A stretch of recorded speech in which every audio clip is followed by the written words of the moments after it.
Welcome to the debate, Master of Puppets, Unmasking the Subtle Controllers. Today we analyze the ideas from the book Unveiling the Master Manipulator. And I'm really eager to unpack this text because, we aren't just talking about difficult relationships or bad breakups here. We're dealing with a manual that's designed to help people identify and break free from systematic psychological abuse, specifically gaslighting, emotional blackmail, and mind games. The author, Angel Gabriel, presents a framework it's essentially a survival guide for the psyche. It's definitely a heavy topic, a necessary one. And I think it's important to be clear right from the start that we're analyzing a text that frames these relationships not just as, connections that have gone sour, but really as a battle for reality itself, for sanity. And so the central conflict we're debating today is really the methodology proposed here. Does this tactical, highly disciplined approach, treating your partner almost as an opponent in interactions like strategic warfare, does that actually help people reclaim their freedom? Or does it create a paranoid, hypervigilant existence that just precludes any chance of genuine connection? That is a fair question, and I'm ready to defend the approach. My position is that the stakes absolutely justify it.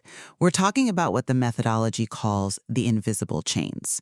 So I'm arguing that this framework provides a necessary survival kit.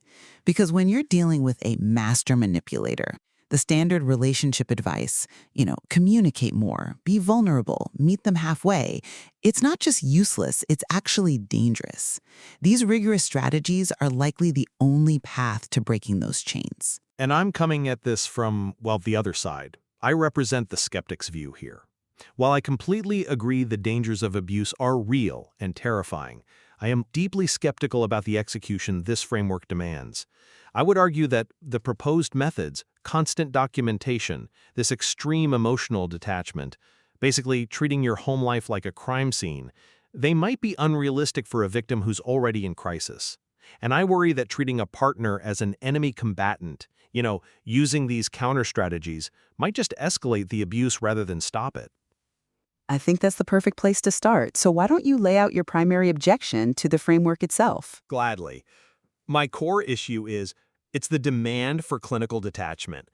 The proposal asks a victim who is likely experiencing what it calls the silent wounds, crippling anxiety, fatigue, brain fog, confusion, to suddenly become a master strategist.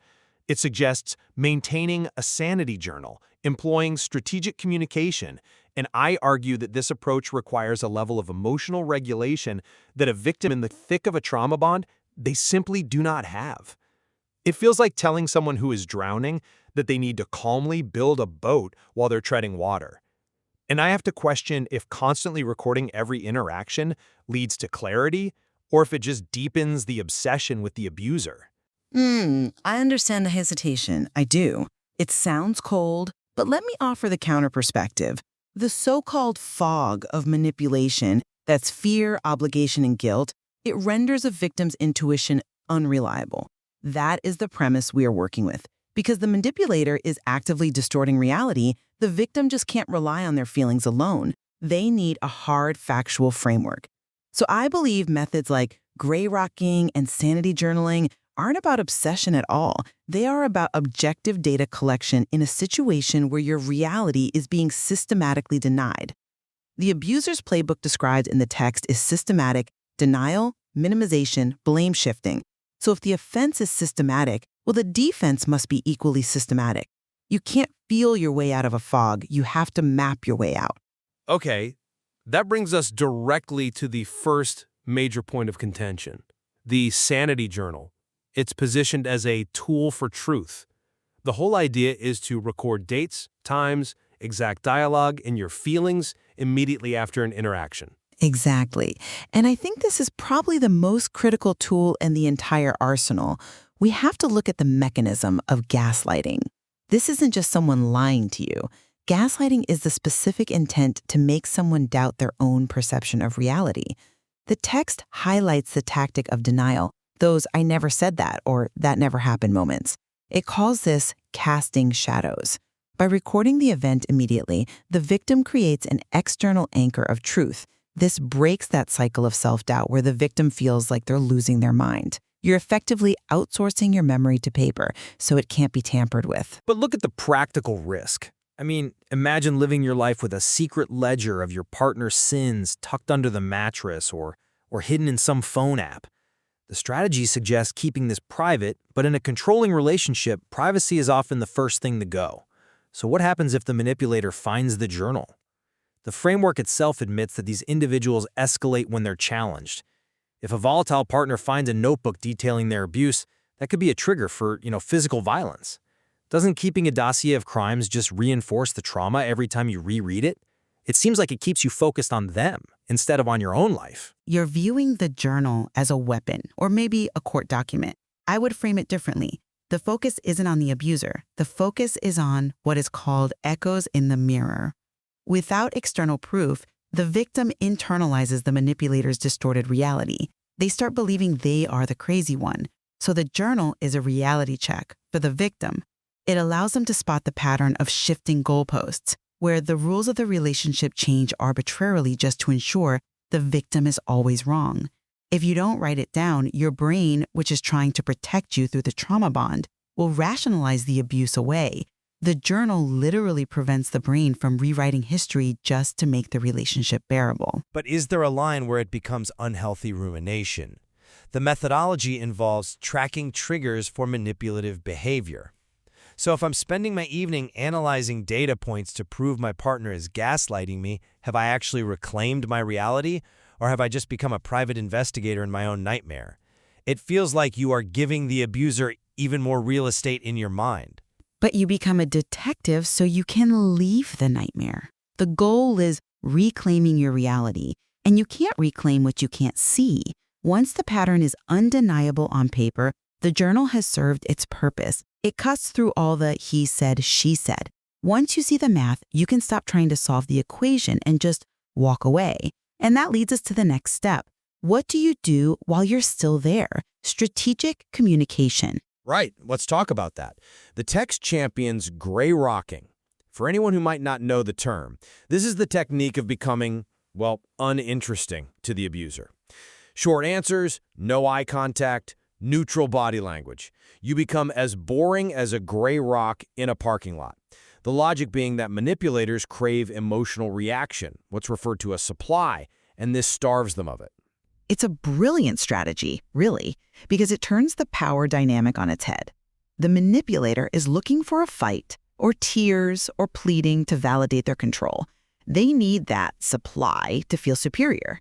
By just saying, oh, okay, or giving a non-committal shrug when they try to provoke you, you are essentially refusing to participate in the gaslight tango.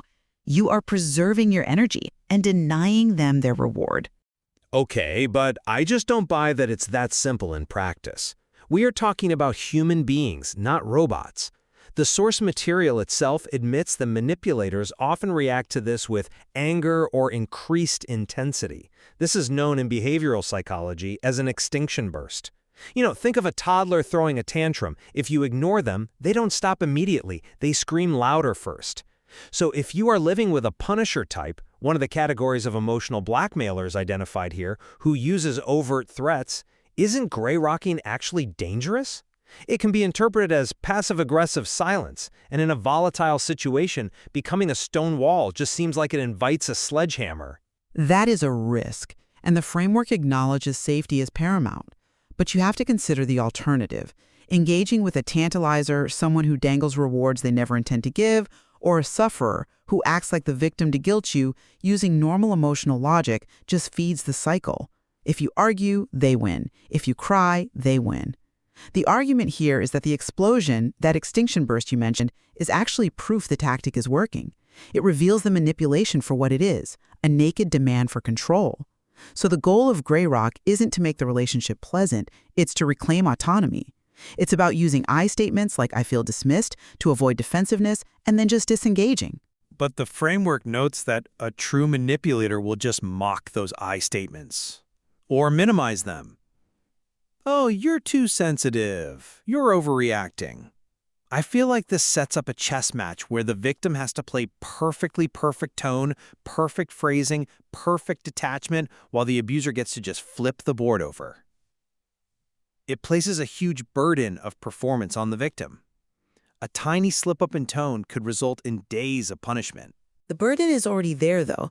The difference is, without these strategies, the victim is performing the role of the submissive.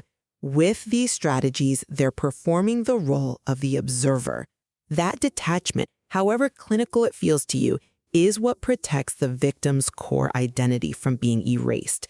It creates a psychological shield. So even if they are screaming at you, if you are gray rocking, you're observing them as a toddler having a tantrum, rather than internalizing their words as truth.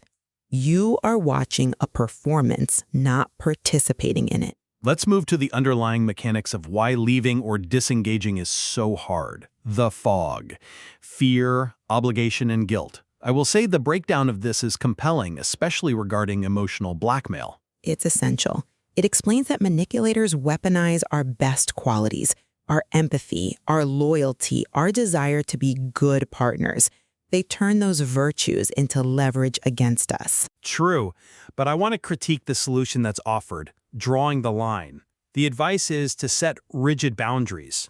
For example, there's a case study of a woman, Sarah, refusing calls after 9 p.m. from a demanding partner. That sounds incredibly reasonable on paper, but we are dealing with a trauma bond. This is intermittent reinforcement, a mix of love bombing and cruelty.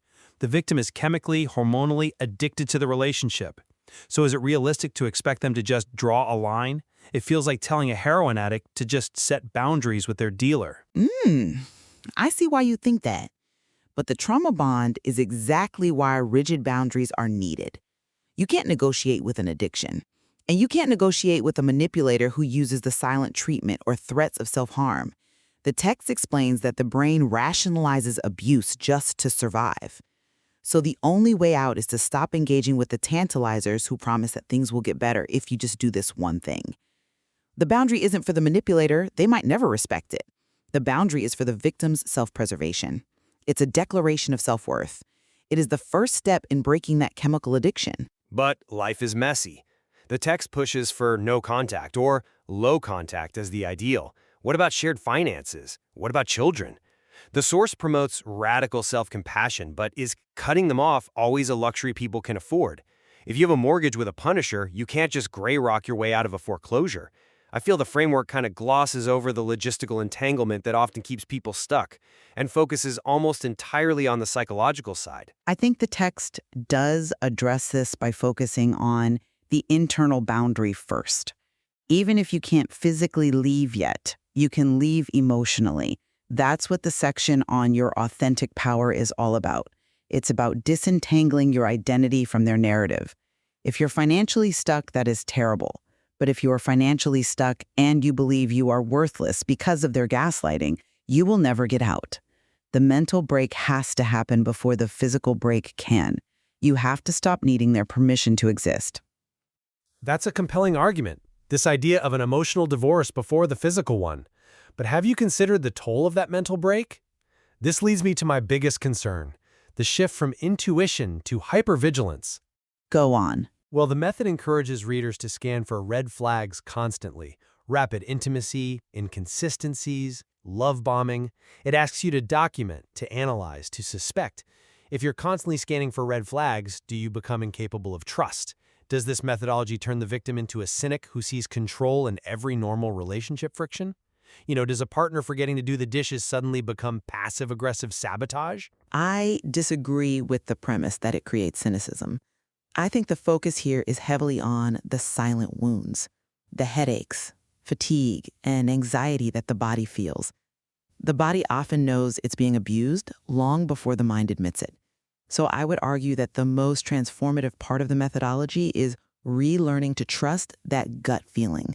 It isn't saying suspect everyone. It's saying suspect the person who makes you feel crazy. It's about recalibrating a broken compass. But where is the line? There's a section on love bombing, overwhelming affection, and grand gestures.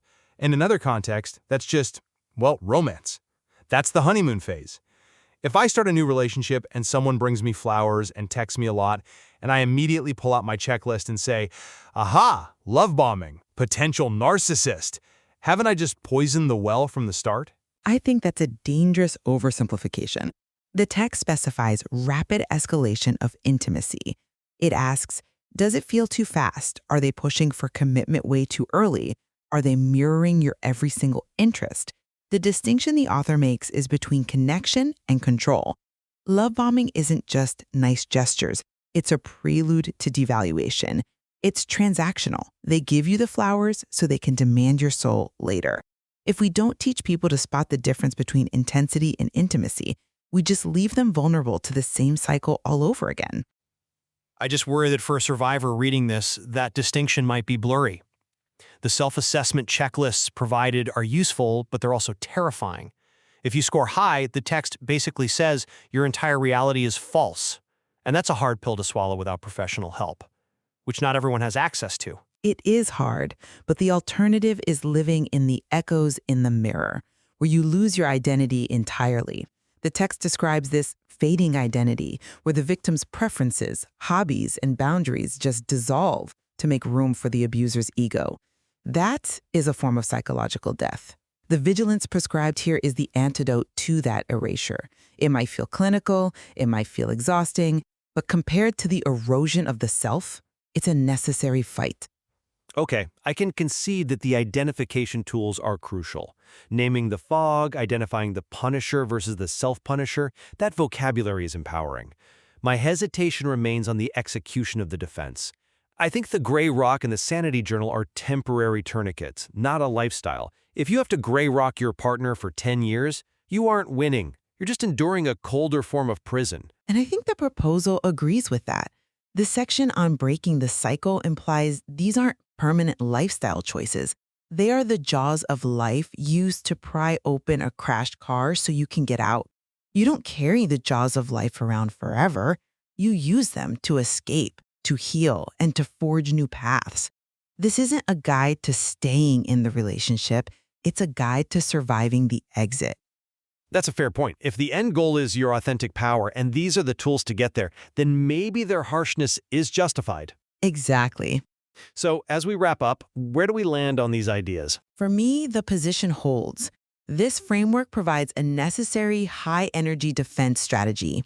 The Sanity Journal and gray rocking are non-negotiable tools for anyone feeling the brain fog of abuse. When you are drowning in gaslighting, you need a life raft that is made of solid, hard fact, not feelings. It is absolutely a must-try for reclaiming authentic power. And I'll maintain my note of caution. I acknowledge the diagnostic value. Identifying the abuser's playbook is absolutely crucial. You cannot fight what you cannot name.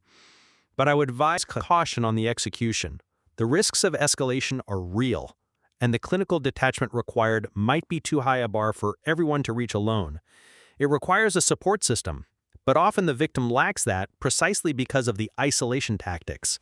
That is a valid concern. However, I think we both agree that the concept of reclaiming reality is the most vital takeaway. Whether you use a journal or a therapist or just these concepts, the fight is ultimately about trusting your own perception of the world again. Absolutely. If you are reading this and you feel like you are walking on eggshells, that physical sensation is your data. Trust that. And please, while these methods can be powerful, safety is paramount. If you are in physical danger, the strategies of gray rocking need to be weighed very carefully against your immediate safety. This has been a fascinating look into the mechanics of control. It certainly has. Thank you for joining us on The Debate. Until next time, keep questioning the narrative.